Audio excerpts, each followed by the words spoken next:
बहुत समय पहले की बात है। एक छोटे से जंगीपुर गांव में श्यामल नाम का एक गरीब लेकिन श्रद्धालु किसान रहता था।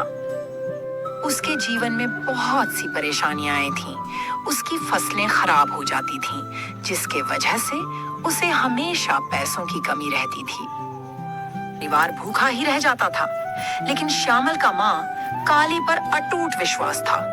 वह रोज सुबह उठकर काली माँ के मंदिर में जाकर उनकी पूजा करता और कहता, हे माँ, तू मेरी जीवन नौका की खेवनहार है, मुझे तू कभी अकेला मत छोड़ना। के लोग श्यामलाल का मजाक उड़ाते और कहते, अरे मूर्ख, काली माँ तुझे क्या देगी, तू अब भी गरीब है, दुखी है। लेकिन श्यामल कभी हार नहीं मानता। गांव में एक बहुत बड़ा संकट आ गया। भयंकर सूखा पड़ा और कुएं, तालाब सब सूख गए। लोग गांव छोड़ने लगे। तब श्यामल माँ काली के सामने बैठ गया और आंखें बंद कर तपस्या करने लगा।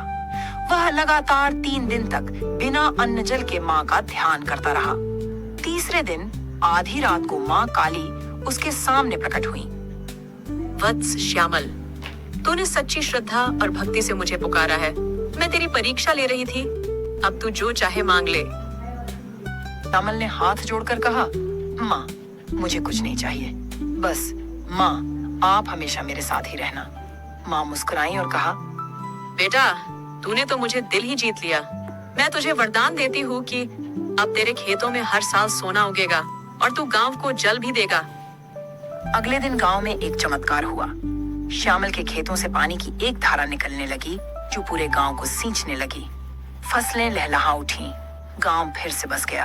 अब गांव वाले भी माँ काली की महिमा मानने लगे और श्यामल को माँ का पुत्र कहकर बुलाने लगे। आप देख रहे हैं हिमेश टून चैनल। आप ऐसे ही मजेदार कहानियों को देखने के लिए हमारे चैनल को लाइक, सब्सक्राइब, शेयर और कमेंट करें और इसका घंटी भी दबा दें, जिससे हमारी नई आने वाली कहानी को आपको अपडेट मिल सके।